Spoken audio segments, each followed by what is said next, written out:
I take refuge in the Buddha. I take refuge in the Dharma. I take refuge in the Sangha.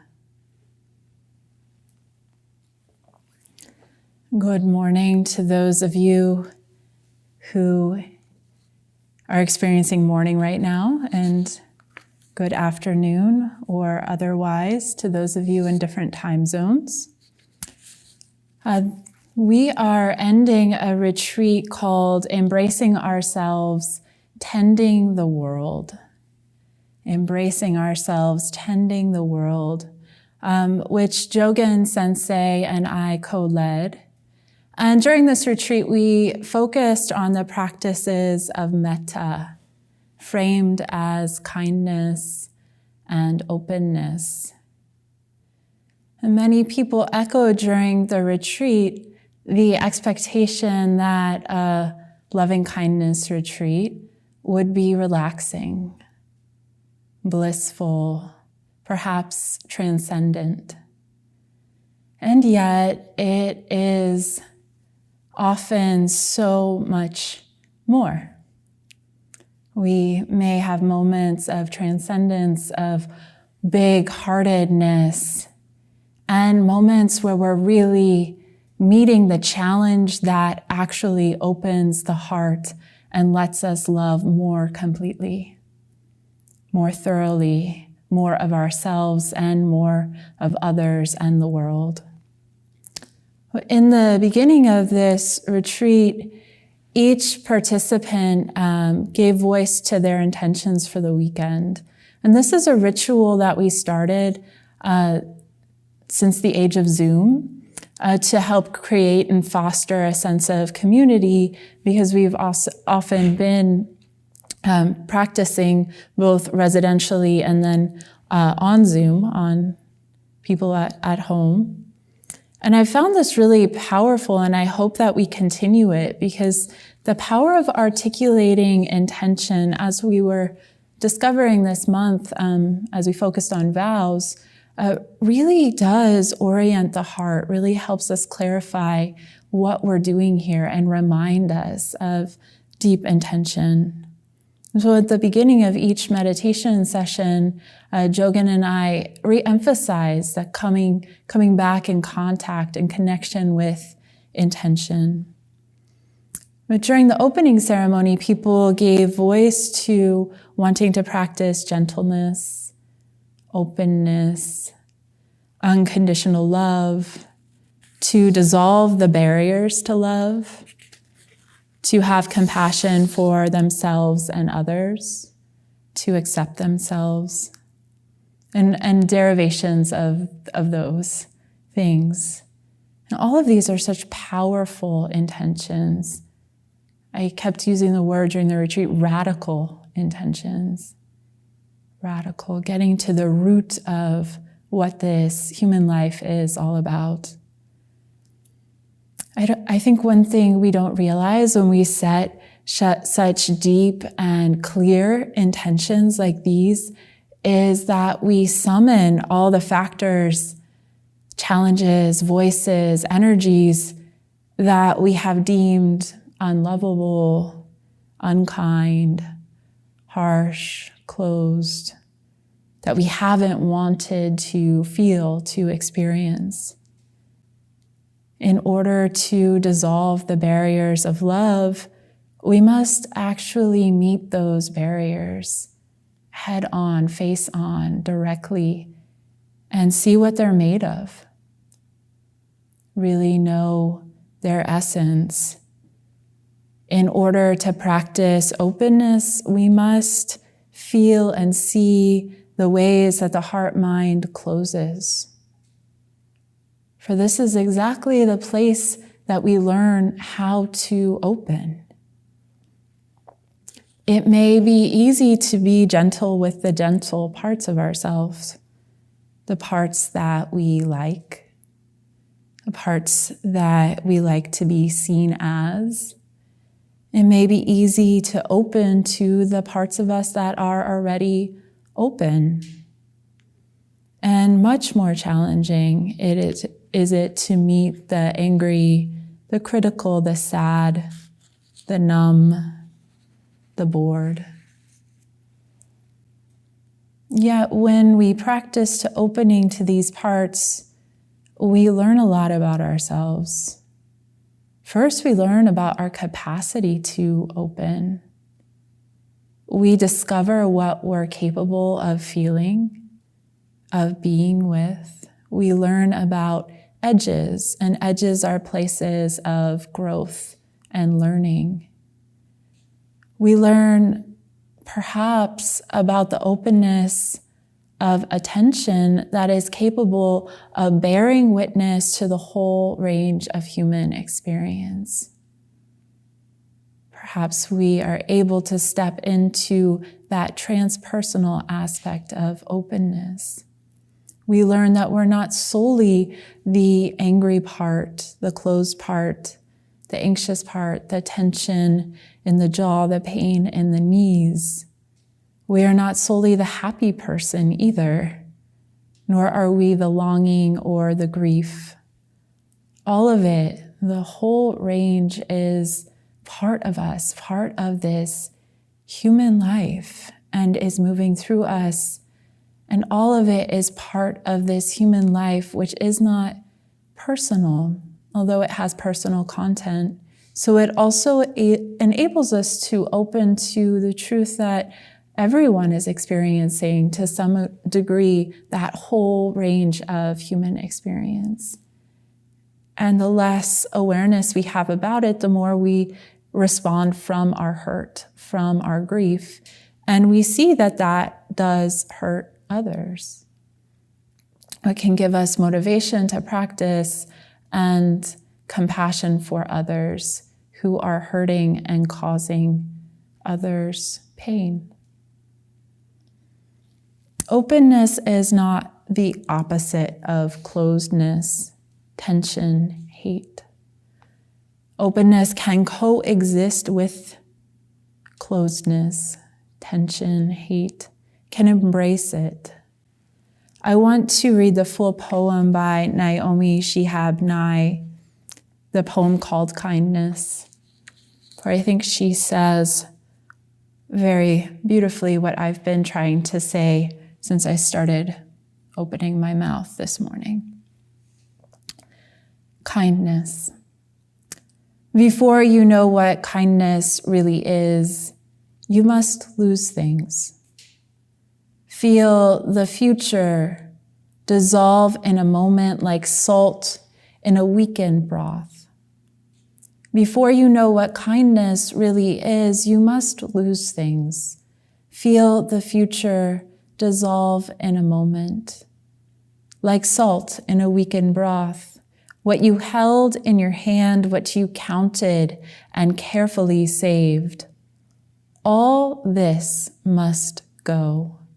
So you know how desolate the landscape can be between regions of kindness. How you ride and ride, thinking the bus will never stop. The passengers eating maize and chicken will stare out the window forever. Before you learn the tender gravity of kindness, you must travel where the Indian in a white poncho lies dead by the side of the road.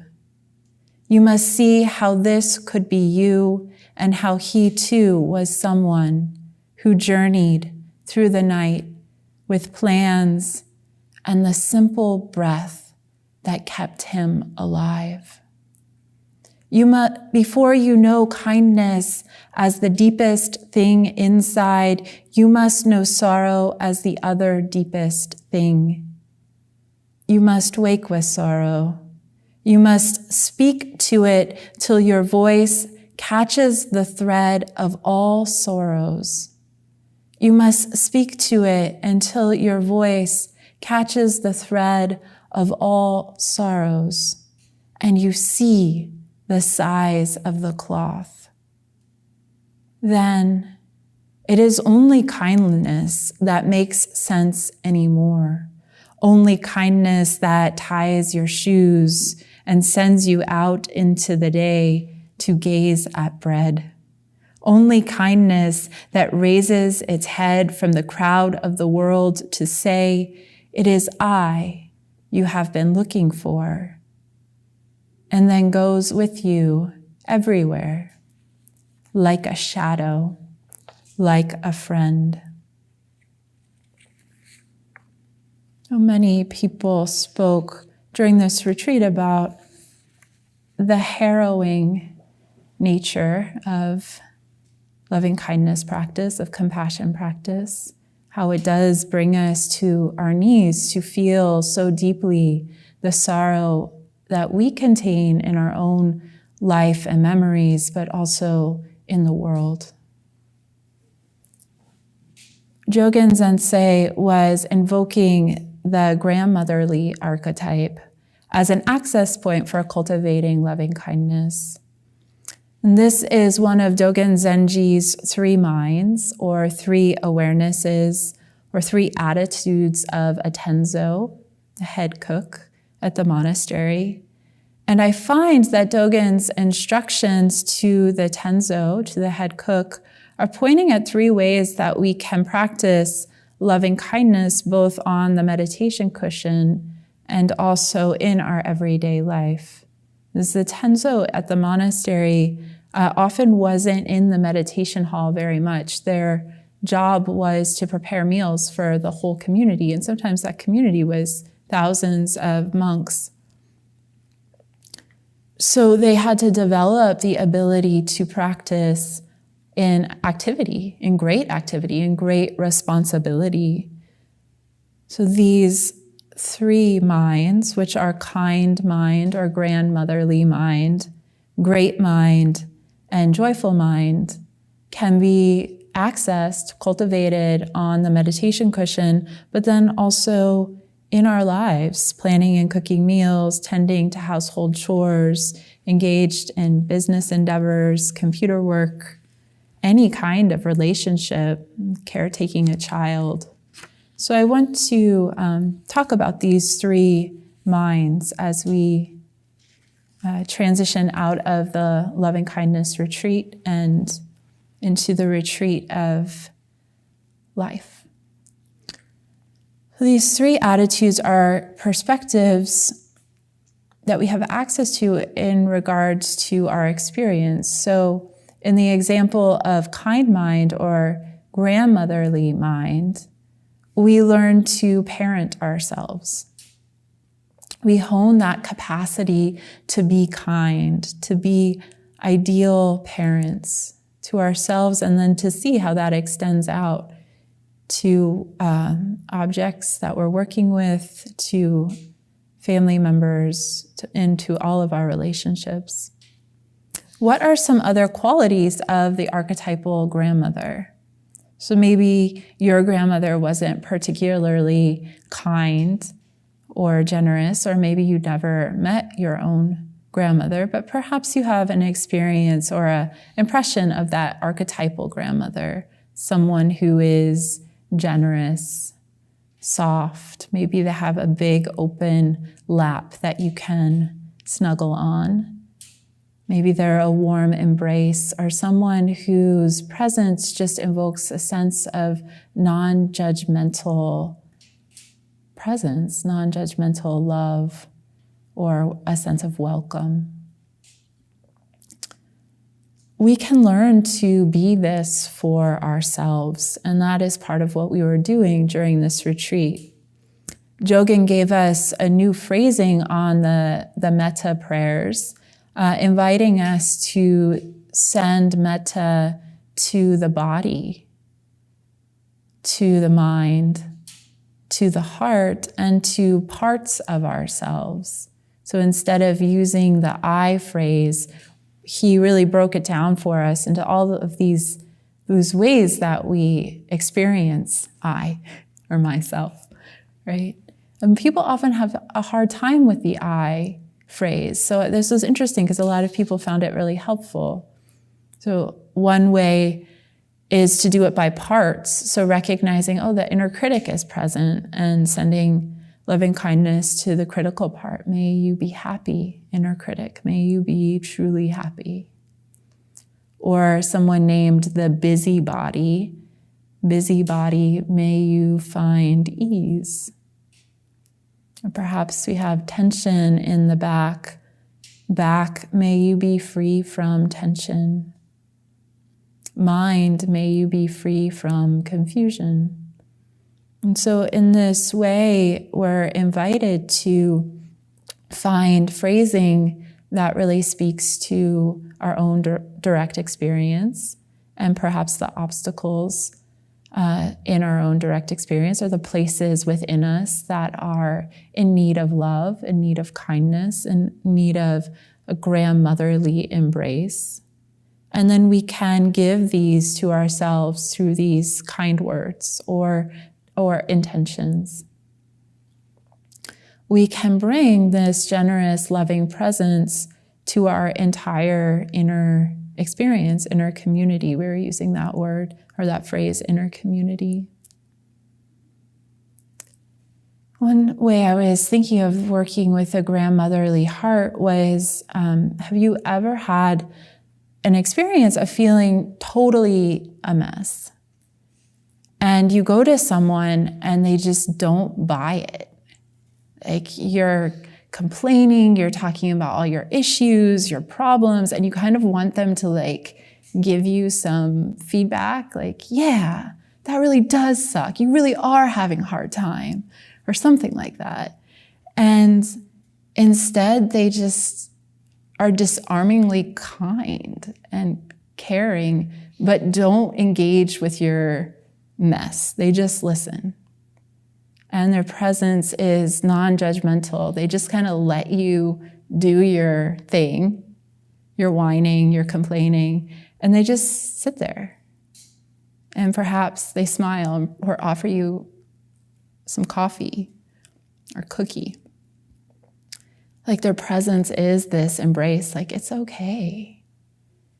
And then you get a sense that it's okay. And maybe you're just making this whole thing up. Teachers can be good at that. I know Hogan Roshi has done that to me a number of times. So even if you have an experience like this just once, it's powerful, it's impactful. It's a whole different orientation to how you usually, or I usually, work with my inner complaints. And it shows that there's another way. So even if this is an archetypal level experience, maybe you haven't had it exactly the way I'm describing, I think we can intuit that there are people like that are able to just hear, that are able to see or exist at another level of well-being, that aren't so concerned with the fluctuations of the heart-mind. Okay, you're feeling angry right now. That's not a problem. Okay, yeah, that's the inner critic. It's not a problem. And they might not be like that all the time, of course. There's not this perfect person that we're trying to call forward, but they're capable of that. Like I said, my teachers are examples. Perhaps a grandmother is an example. And having an experience of like that, or even intuiting that someone can exist like that some of the time, reminds us that we can be like that too, that it's possible. Jogan had us open to the blessing waves of influence that beings like teachers and grandmothers can reveal to us if we let them influence our heart minds. So during each meditation session, he had us imagine or call forward beings that are kind. And we have the archetypes of the bodhisattvas. Then also teachers, or even just moments in our lives where we've experienced or have been able to receive non-judgmental kindness from another person. And this kindness can come through in very simple ways. And that's something I always need to remind myself. It can be a smile.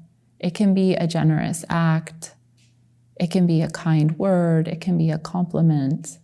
It doesn't have to be this like peak experience of all embracing kindness in order to count as a moment or a blessing wave of kindness that you're making yourself available to receive and to influence your own heartstream.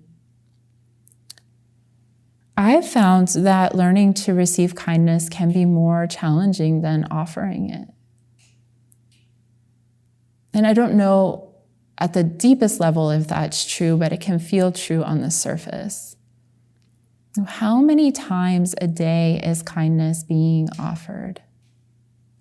Look for those generous acts, those loving words, those hugs, those waves, those smiles, those compliments, those simple inquiries when you pass somebody, how are you doing today? All those are acts of kindness. And all of them, we can receive the kind intention behind them and let it permeate our heart, our mind. Can you give yourself permission to take it in? I know for myself, I can walk around the day with my heart a little guarded and not even notice it. And so then I'm skeptical of everybody's kind acts and I don't receive them. Kenyo and I have been taking walks almost every day since the start of the pandemic. And we walk on the road right outside the monastery and wave to cars as they pass us by. And 98% of the people wave back. And I think it took me months to actually be able to pause and receive the wave as an act of kindness. A couple of weeks ago, twice we were walking down the street and a car pulled up behind us, stopped and said, "Have a nice day," and then drove off. And that one really, I was able to take that one in and notice that from receiving that kindness, which he totally did not have to do, he had to stop on a busy road and roll down his window. But I had more kindness to give. I was nice for the rest of the walk and kind to the other cars and to Kenyo. The kind act really does ripple out if we allow ourselves to receive it and then pay it forward, which happens naturally. We often don't have to do anything. The second mind of Dogen Zenji is great mind. And Dogen Zenji says, great mind is the mind like a great mountain or an ocean. Great mind is vast, all-inclusive awareness, spacious presence. The essence of kindness may be simply our attention. In great mind, we can zoom out, perhaps take an eagle-eye view, or perhaps open our awareness to include space, feeling the whole body, the space within, the space surrounding us, the space in the mind. In great mind, we can allow the thoughts, the emotions, the feelings, the sensations that are arising to simply move through, like dappled light, color,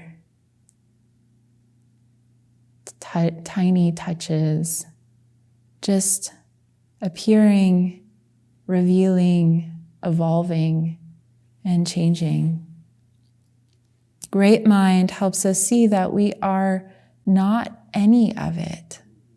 The negativity, the tensions, the inner conflicts are all happening in us, through us, as us, and are in an act of continuous transformation, evolution. We call this insight into impermanence. It's one of the 3 insights in Buddhism that lead to liberation. Great mind appreciates that we are in process. We are process. Anything we think we are is not quite it. Indefinable. Nothing is the whole truth. That this process is mysterious, it's ungraspable, it's fluid, it's open. And we don't need to figure it out because we can't. We don't need to fix it because we can't.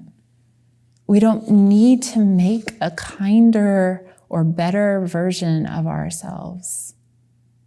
We can simply be like mountain, like ocean, receptive to all the changes, the weather patterns, the movements, vast and all-inclusive, ancient and timeless. This is an aspect of loving kindness practice. Could say of the four immeasurables, this is equanimity. It's so important. This is the teaching in the Heart Sutra. Joyful mind, Dogen Zenji says, joyful mind is the mind that rejoices. Joyful mind is the mind that rejoices. And Shanti Deva says in the chant that we chanted last night, I rejoice in the virtue of all beings. Joyful mind is the mind that rejoices. Joyful mind reminds us that there is always space for gratitude and appreciation.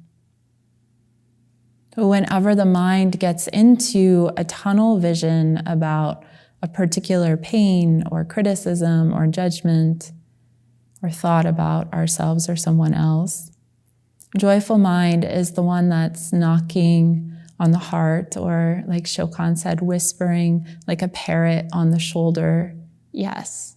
And what else? What else? What else besides this place that you're grasping right now, that you're identified with, this contraction? What else is true? Can you find one thing in your experience that you are enjoying right now? Joyful mind and great mind work together to zoom out a little bit from that contraction and see what else is going on right now. Oh, there's a flower blooming. Oh, there's the sound of wind. Oh, I can feel my feet, and they're not hurting. Can you find one thing that you appreciate about yourself?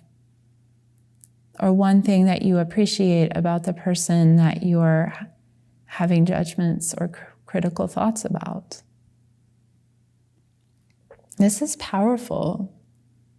It's powerful to do, and usually you don't want to do it when you're in a kind of tunnel vision. So it's a practice. It's a practice of opening that contraction to include more of what is true in the present moment.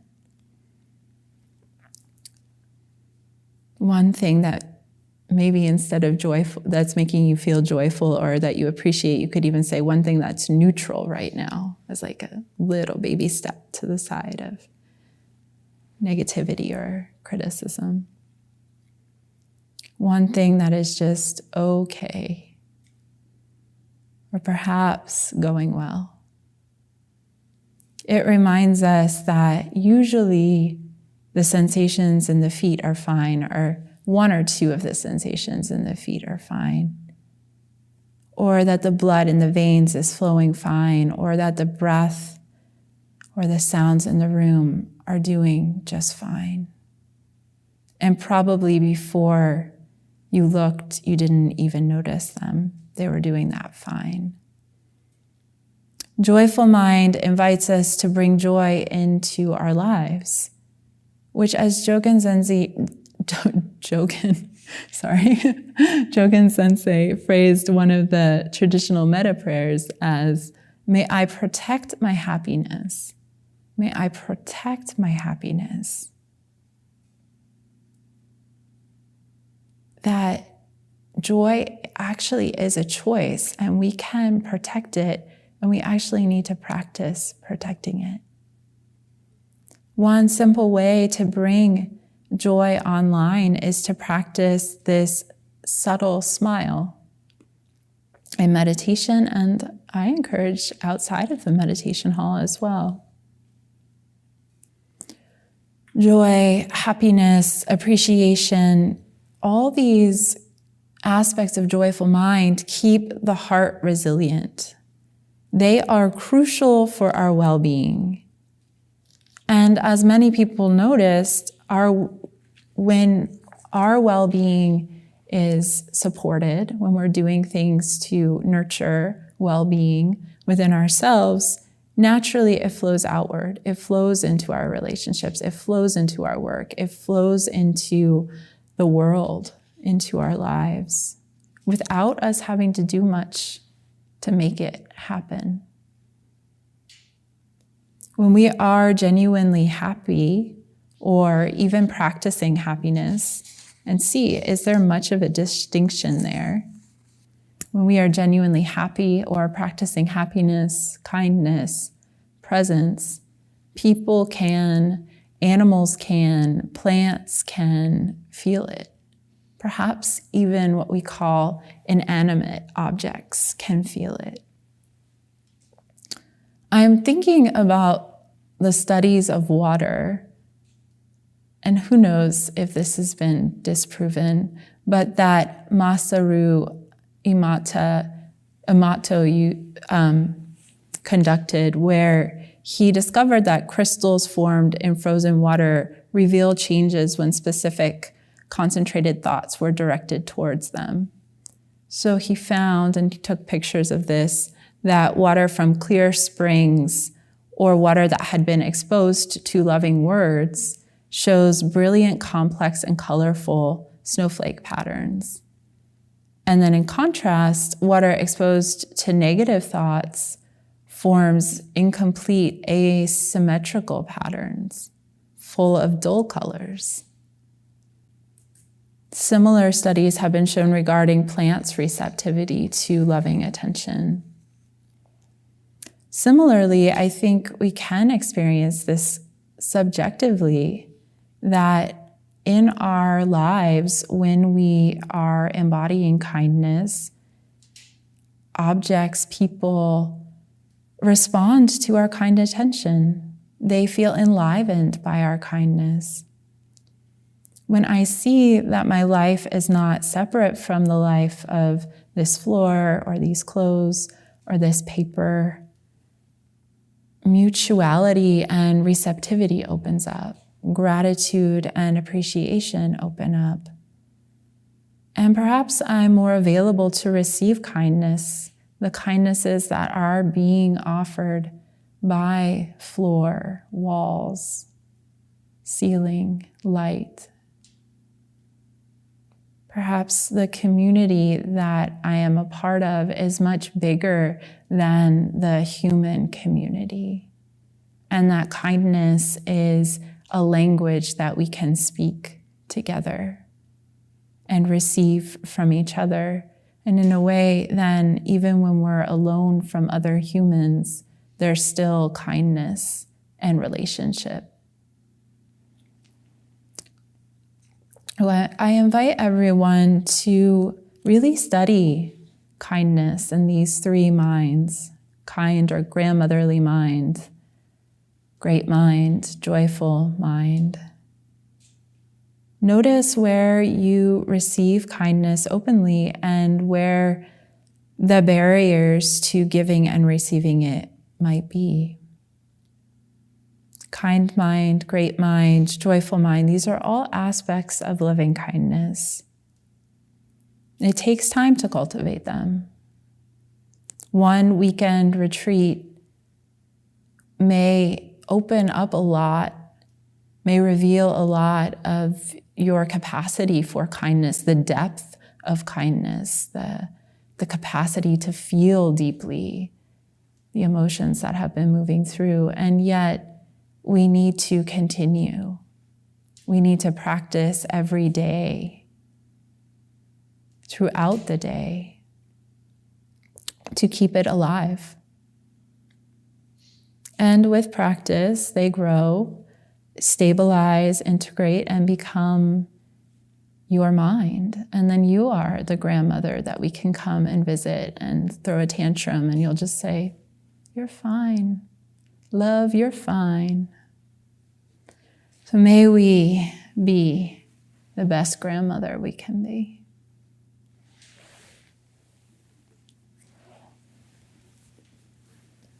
We could, if anybody wants to say anything, we have a little bit of time. Ask a question, talk about your own experience.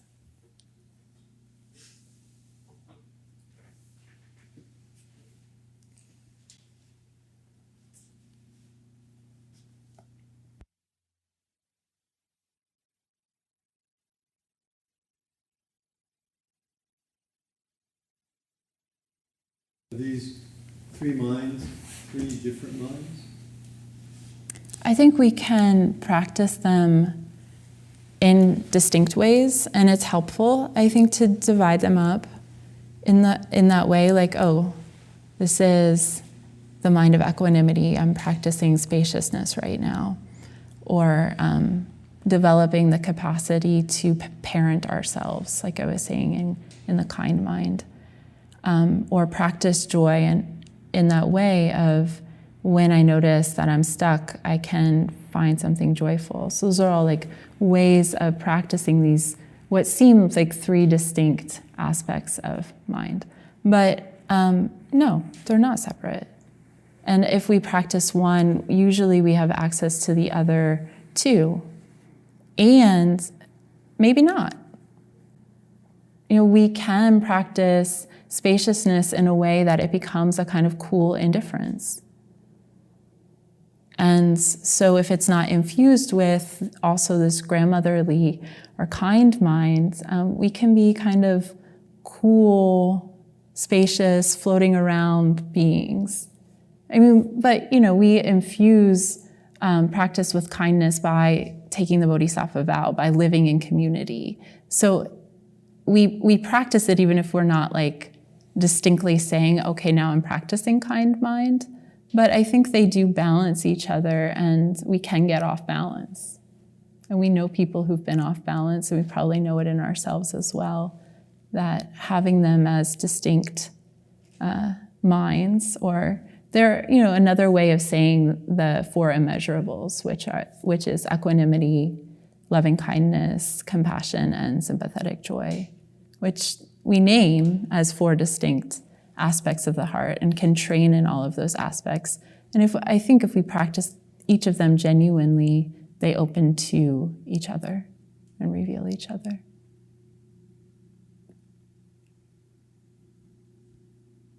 Do you want to say anything else? Well, one of the things that happens... it is repeated. One of the things that happens is, as a retreat like this, is people expect feel a certain thing. And if they don't feel a certain thing, like this kindness, then they become unkind. Is that true? I don't know. I'm just positing this, that if there's an expectation and we don't meet it, what do we do? Well, I was talking about that earlier. What's pretty amazing is, yes, of course, we all had expectations, and we go through a retreat like this and we meet our reality. So we can set high intentions for really manifesting kindness in every moment, or having an expectation that kindness is supposed to be like this grandmotherly, happy, all-embracing being. And then we meet our challenge, and we get to actually practice kindness, and that's how kindness develops. And everybody who attended the retreat had some experience like that. At least that's what it sounded like at Closing Circle. And so now know for themselves, like the real depth of this practice, which we can only know through doing it. And every time we do it, it's different. And every time we do it, we meet a new challenge and some other aspect of our lives that is asking us to be included in this practice of kindness. Thank you.